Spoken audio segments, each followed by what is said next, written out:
Shalom, Mishpachah. Today I want to talk about this anti-Yahushua movement that I see sweeping through the Great Awakening.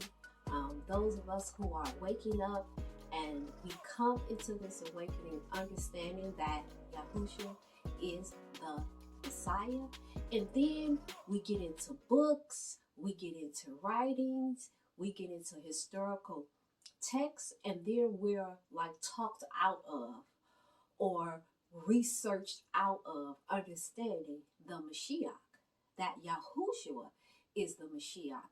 And I see leaders who I follow, who I think are balanced in their understanding of the Torah, of the Brit Hadashah, and of the writings and other extra biblical books. I thought that they were balanced, but I see a sweeping away of different leaders who are now confused or who have flat out rejected Yahushua being the Mashiach. So I wanted to address some things.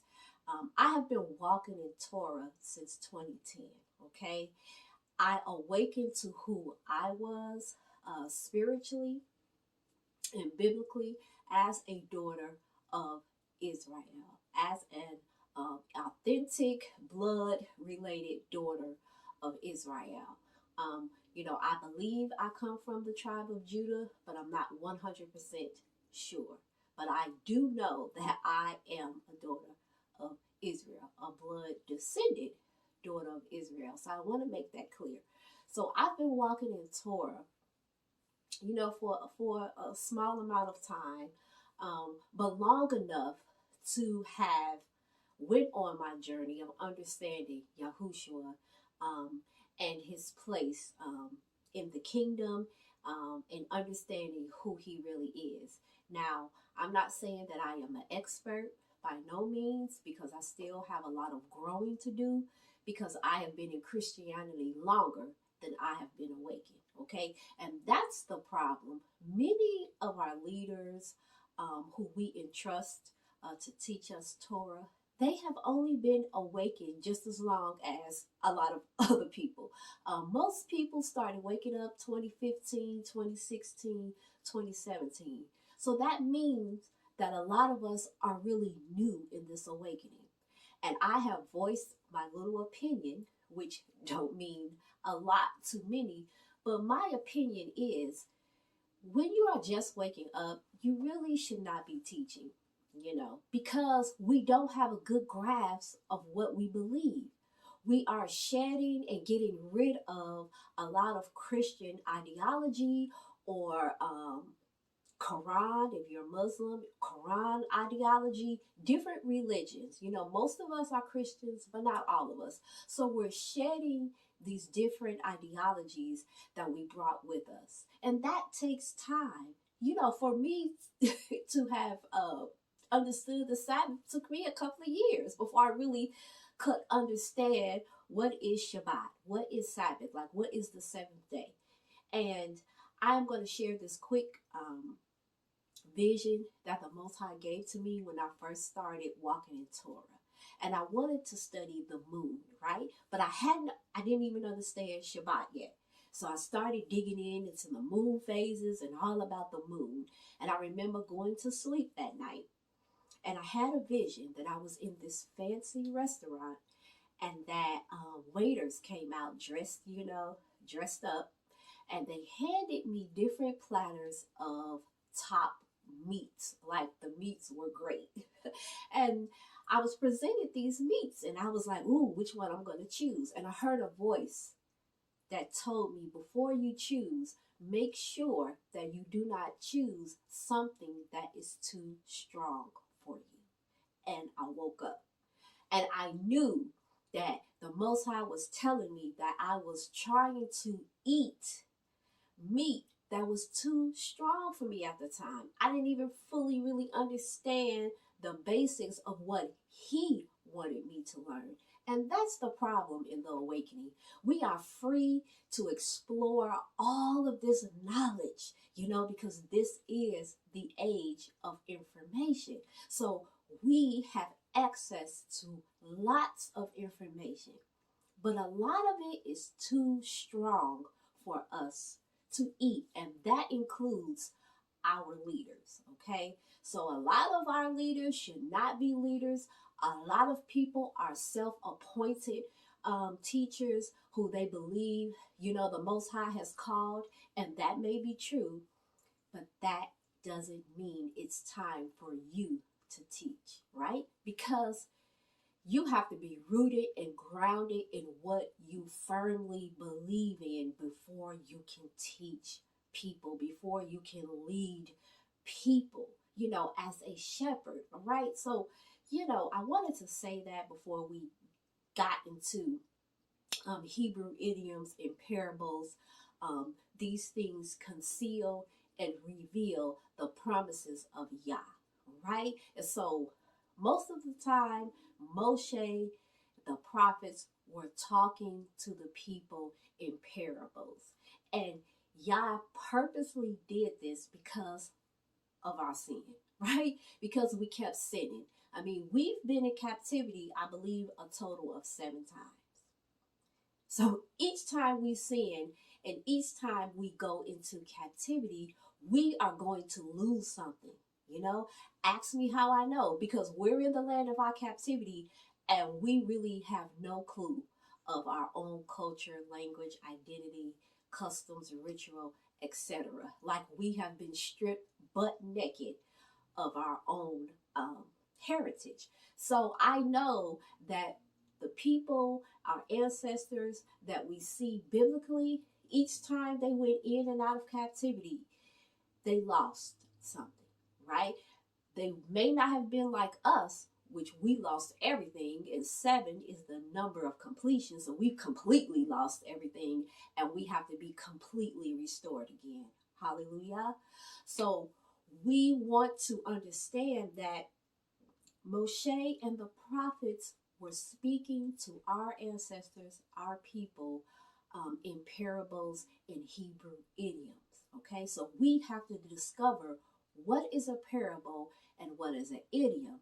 And Moshe and the prophets were speaking to our people in parables, in Hebrew idioms, because the Most High said that, because he was going to conceal and he was going to reveal the Mashiach, his future promise to his people in these parables in Hebrew idioms. Okay, so let's talk about parables and idioms. So I think we're all familiar with parables and with idioms, but we want to understand those words from a Hebraic perspective. Okay, so we know parables is something that a person takes that is unknown and they're going to compare it to something that you do know, an object, a place, a thing, a story, and they're going to make it relatable. Okay, so the Hebrew word for parable is the word mashal, and it's spelled with a mem, shin, and lamed. Okay, so the mem has a meaning of water, which is the spring of Torah, which represents wisdom, people, nations, or language. The shin, which is a picture of teeth, which is used to chew, to press, to destroy, to consume. Okay? Lamed, the picture of a shepherd's staff used to instruct and to learn.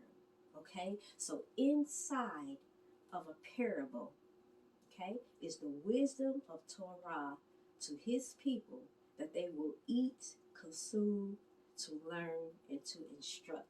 All right, so this is why it's very important that we understand a Hebrew parable from a Hebraic perspective and not from a Greek or Roman perspective. A Hebrew idiom, it's relatable to all other idioms. We say, ooh, my friend so-and-so kicked the bucket. And we know that that doesn't mean somebody actually, kicked a bucket walking down the street, but that they died, that they passed away. Okay, so we have to understand Hebrew idioms, which we do not. So I'm going to give you a few examples of Hebrew idioms. spread feet. This means to offer oneself for sex. Their throat is an open grave. They speak deceitfully. Tongue struts through the earth. That means arrogantly order everyone around. Okay, so those are just a few Hebrew idioms, and you can take the time to look up Hebrew idioms. And if you can't find it, you can inbox me and message me, and I will get a list of Hebrew idioms that you can find in the Bible to you. So we've already established that Moshe and the prophets were instructed to use parables. This is how Moshe taught his Talmudim, or his disciples, the sons of the prophets. This is how he taught in parables. He had to make it relatable to the people or our ancestors so that they can fully understand what Yah was saying through his Torah. All right, and so you are always going to have a parabolic image or a mental image to connect with what the story or metaphor or simile is trying to convey. For instance, build a house. So when we see build a house, or to make a name, or to raise up a seed, or to make a house, this is not literally talking about building a house or to make an actual seed. This is always going to refer to having a son, to procreate a son. So each time that we see this in the scriptures, it is Yah's promise to procreate a son. Why? And that's the question. Why does Yah have to build this house or to procreate a son through his people, through the generations? And it's always going to reveal to you the coming Mashiach. All right? So Messiah used a parabolic image about a wise man building his house. Okay? And he is always alluding to images and parables used by Moshe. Okay, the rain, the rock, the floods, the winds, and the sand in the book of Luke, when Messiah was using that parable, is alluding to Moshe and the prophets and how they spoke to the people in parable. Okay, so we are going to talk about different types of parables that we will see in our Hebrew scriptures. Okay, the first one is a story parable. And this is taking ordinary experiences that's going to make a principal point. This is always going to have a fundamental truth that is the foundation of one's belief. Okay, we find story parables like that in Nathan's parable, found in 2 Samuel 12, 1 through 5. The surviving son, found in 2 Samuel 14, 5 through 7. Farmer's skill, Isaiah 28, 24 through 29. These story parables may also have explicit interpretations. So that means it's leaving no room for doubt, all right, in these particular parables. Allegory parable, it's a poem, story, or a picture that reveals a hidden meaning. Okay, so we find this in the parables of edges and the vine, found in Ezekiel 17, 3 through 10, Ezekiel 19, 2 through 9, and the harlot sisters, Ezekiel 23, 2 through 21. We also have a fable, objects or animals made to speak and act like men. This can be found in Judges 9, 8 through 15, or 2 Kings 14, 9 through 10. We have the riddle. The point is greatly obscured so that greater perception is needed to interpret this riddle. So we find that in Samson's riddle in Judges 14, verse 14, and Proverbs 1, verse 6. So Proverbs is another word for parable. The whole book of Proverbs is alluding to a parable. So this is the way the Most High wants to reveal and conceal his promises, right? Prophetic oracles is another form of a parable that we will find in our Hebrew scriptures. Okay, this is a figure of speech, metaphors that are acted out in lively descriptions. And we see this in Isaiah 1 5 through 6, Joel 4 and 13, and Zechariah 1 8 through 11. So I just gave you a few parables and a few books and scriptures. I didn't get really deep into it, but as you research on your own time, look at these parables and begin to change the way you think. We are indoctrinated in our Greek and Roman captivity. That's just the way it is. I don't care how deep we try to be, how we, are trying to learn different languages. It's embedded in us. So this is going to take some time for us to understand what Yah is really saying in these Hebrew scriptures, or the Torah, the writings, the Brit Hadashah. And it's okay. Let's take our time, right?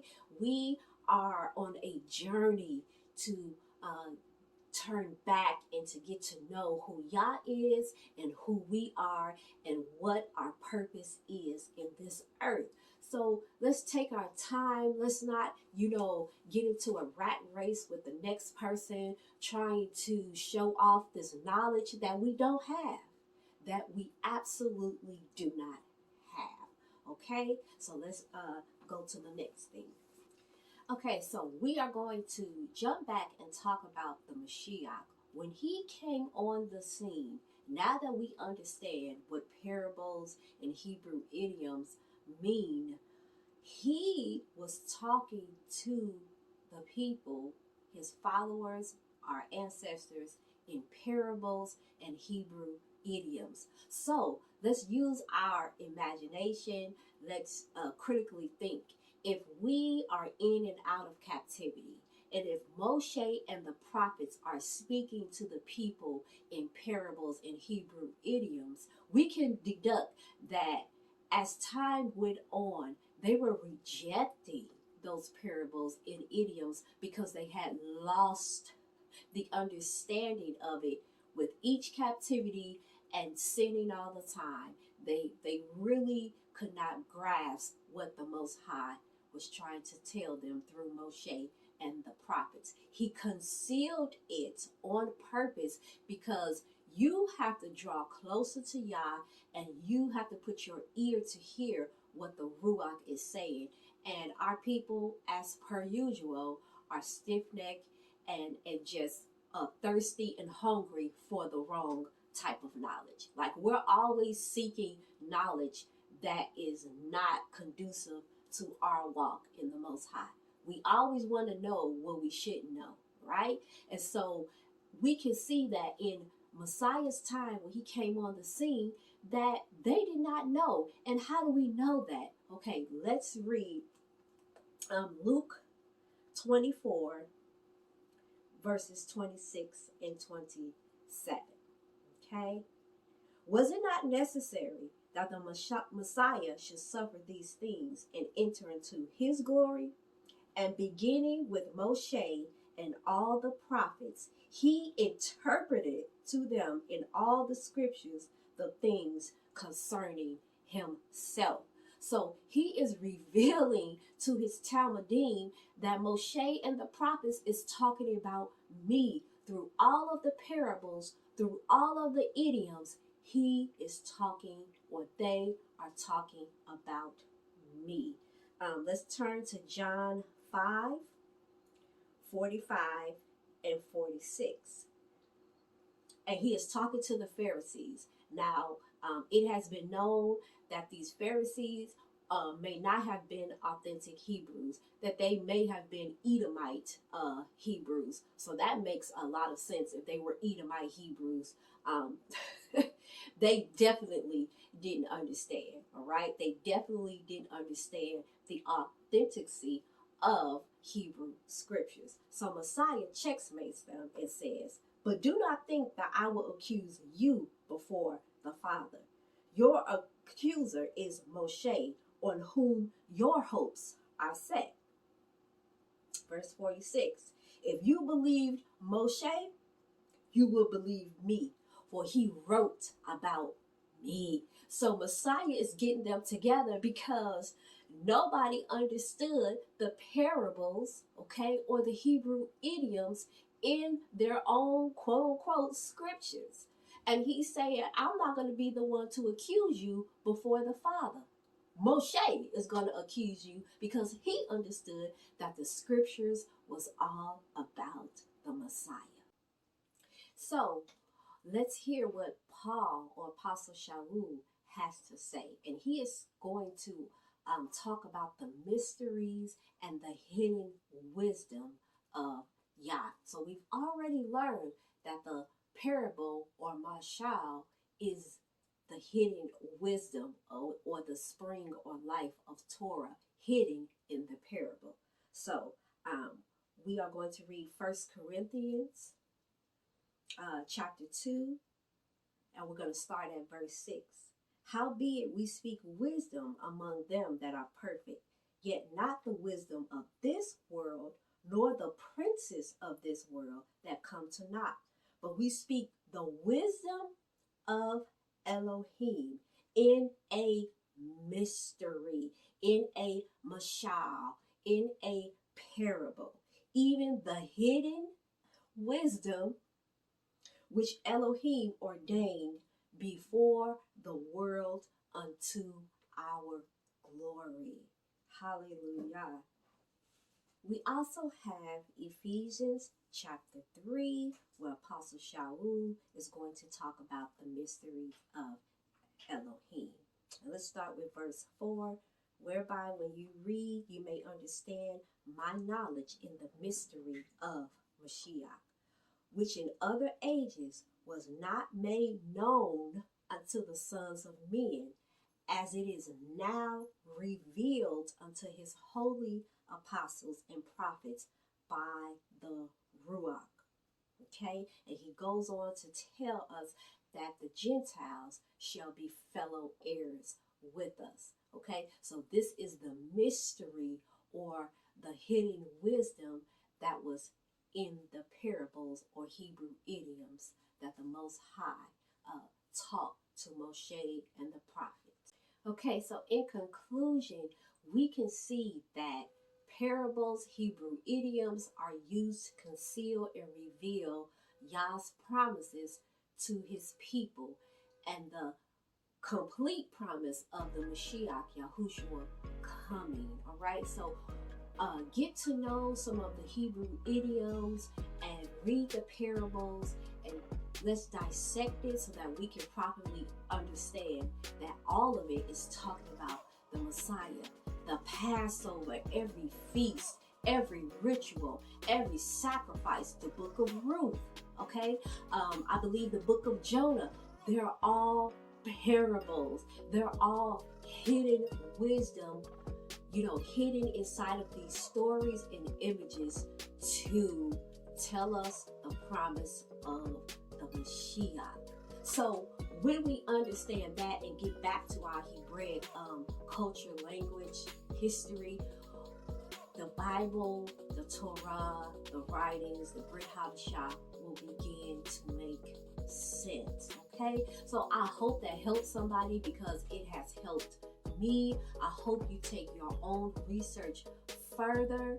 All right, and this is why we have one of the reasons why we have an anti-Yahushua movement, because it is concealed and revealed to those of us that are called out in the Mashiach. So my prayer is that those leaders and people that are confused right now, that may have walked away, that you will go back, okay, and study with a Hebraic lens. A lot of people are now going against the renewed covenant. They don't think that the renewed covenant is valid, and they are seeking to just destroy it and not really understanding that the Renewed Covenant may not be a perfect translation, but neither is the King James versions for the Torah and the writings and the prophets. I mean, if you cannot read and write Hebrew, then anything that is translated is going to be misinterpreted, not translated properly. Okay? But I'll leave that up to each and every one of you that is going on your own personal journey. For me, I am a firm believer that Yahushua is the Mashiach, and coming into Torah only solidified my belief in the Mashiach. Alright? So until the next video, Shalom.